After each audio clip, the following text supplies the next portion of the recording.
Hey guys, welcome back. My name is Anthony. Hey, my name's Rick.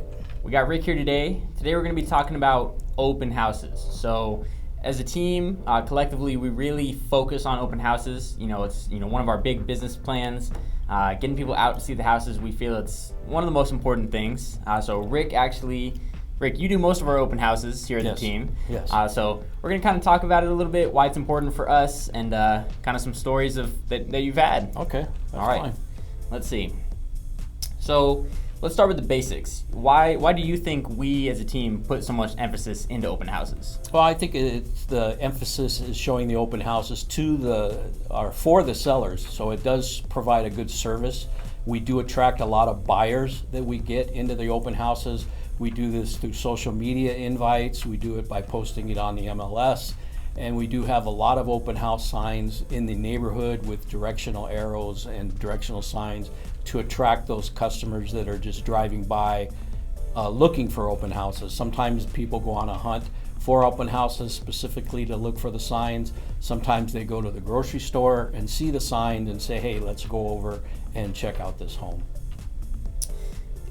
For somebody that's thinking about selling, why do you think they should care that their agent is actively doing open houses and pushing their home? Well, I think it shows that we care about attracting buyers, and that's one of the promises that you make on a listing agreement, is that we're going to do everything we can to get as many people in to look at the house, to get as many showings as we can.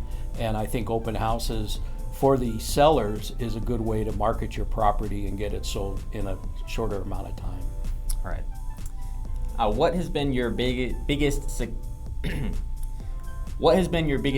story at an open house? Well, the biggest success story is always when you sell a home.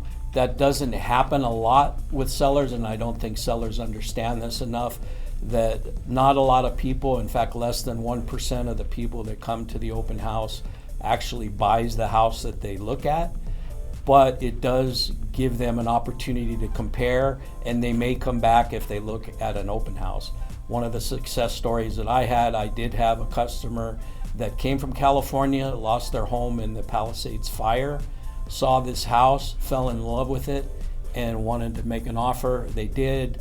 They closed on it, and I've never seen a happier couple in my life after the trauma they had been through. So that's great. And all this through an open house. And like you were saying, it's super rare that actually happens, where you have an open house and somebody comes in and buys that house. Yes, so yes. Definitely, for you, you're kind of newer in the industry, so for that to have happened already, within the first year or two, that's insane. That is a rarity, and it's happened to me more than once now. So that's there we go. Have you ever had an open house where just nothing was going right? Yes, every other week. No, not it does. It happens quite often. It could be that you go in and you're either delayed because of weather, or you're delayed because you're putting out your signs, or there just wasn't things going on. You couldn't get the air conditioning to go down to make it comfortable. Sometimes the house didn't show enough light that you had thought originally it did, so you try to open up some windows. I've had I've had open houses where you just don't get anybody showing up. And it happens. It depends on what day and what time, and it's just one of those things that happen with an open house.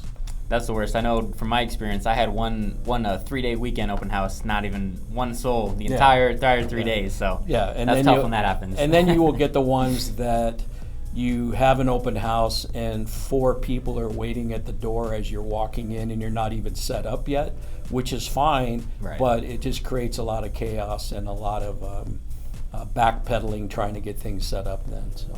Yeah, we'll take the clients for sure. It's so hectic when you're just trying to get into the open house. You don't even have your stuff set down. You gotta get right to it. Show up early. Show up early if you're holding an open house. That's a great tip. Yeah. Yes. What advice do you have for buyers coming into open houses? What should they be kind of looking at? What should they be doing? Well, I think the most important thing is when they do walk in the door, offer to take your shoes off or use the shoe coverings that we have available for the open house. Look for the things that you like the most in the open house. A lot of people go straight for the kitchen. From there, they usually go to the primary bedroom. So I would take it as a buyer you want to look at what it feels like. If you're looking at an empty house, try to visualize it with furniture, which is hard to do. And if it is furnished, just remember that these aren't the furnishings that you're going to have with the house or that it comes with the house. Sometimes people look at an empty room and think it's too small, but if there was furniture in there and it was laid out properly, you could see there's plenty of room for anything in a smaller bedroom or even a living room. But just keep an open mind that you want the house, you're looking at a house that's presented, it's not necessarily the way you would want it, but try to picture it as that way, the way that you would prefer it to be. And going along with that, for vacant open houses, one thing that our team specifically does for our listings, and we could also do it, for any open houses that we're doing, we have a virtual tool where we can put in furniture, so we can kind of help people visualize, you got your couch over here and everything like that. So Correct. Do your research on that. Some agents don't like to offer that, but that's definitely a tool out there. The virtual staging, it's getting real big in the industry right now. And actual staging is not a bad idea either. If you're a seller, there is a cost to that, but it is worth it because you will get more offers or even higher offers if it's got the proper furniture that makes it look livable. It's hard to picture when it's vacant, but we do have ways and means to help you improve that. And especially in a market like today where we have a lot of inventory, we just don't have as many buyers as we would like. So for some of those sellers, if you have to move, you have a deadline, maybe thinking about doing that staging. Like he said, it is an upfront cost, but if that saves you, 2 or 3 months down the line, that's what the holding costs are going to be regardless. So usually they said in the classes that we have taken, and we talked to the staging expert, staging a home adds 7% to the value of the home just by the way they have it staged. And if you're paying maybe $3,000, that may be 3% or 2%. So you're actually gaining profit by actually staging the home as opposed to not staging it. And also think of it as a way to get more money for your home rather than selling it for a lower price. I know we kind of talked about this a little bit, people thinking that everyone's going to come in and buy their open house, but what's the biggest misconception that you think people have about open houses? Well, misconception number one for sellers is they think they're going to get an offer if you have an open house. And like we talked about, that doesn't happen as often. Right. For buyers, the misconception is they may think they could do whatever they want in the house, or they don't have to give us their name or their contact information. And that's very important, not only for our purposes as keeping in touch with them, but also for legal purposes and insurance purposes as well.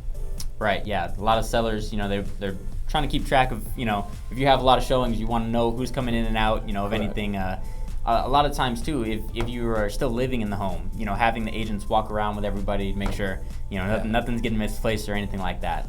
So that's always big. One of the other misconceptions buyers have is they feel that if they have a family with 4 kids and a grandmother and some dogs, that you shouldn't be bringing those all at the same time at the open house. So. Right, creates it's real crowded in there, especially if you have a couple different families, right? Correct. And to finish us off, Rick, what is the wildest thing that you've ever had happen at an open house? Well, wildest thing is basically, it was on the topic that I just mentioned, that people don't want to give you their name, their contact information.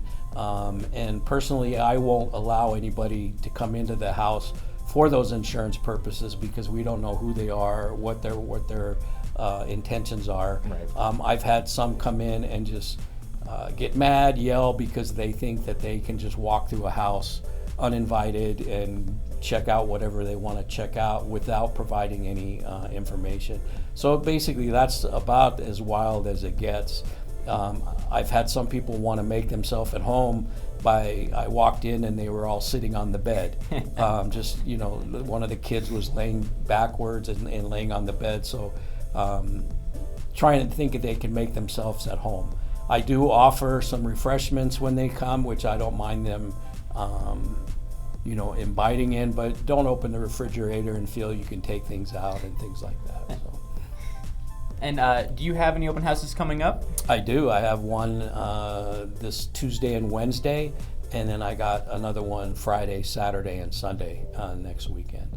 The one on Tuesday, Wednesday, it's a great house in South Las Vegas, and it is a 5-bedroom, 5-bath. It's got a huge garage for all your boy toys. It's got covered RV parking and a pool. It's listed at $1.4 million.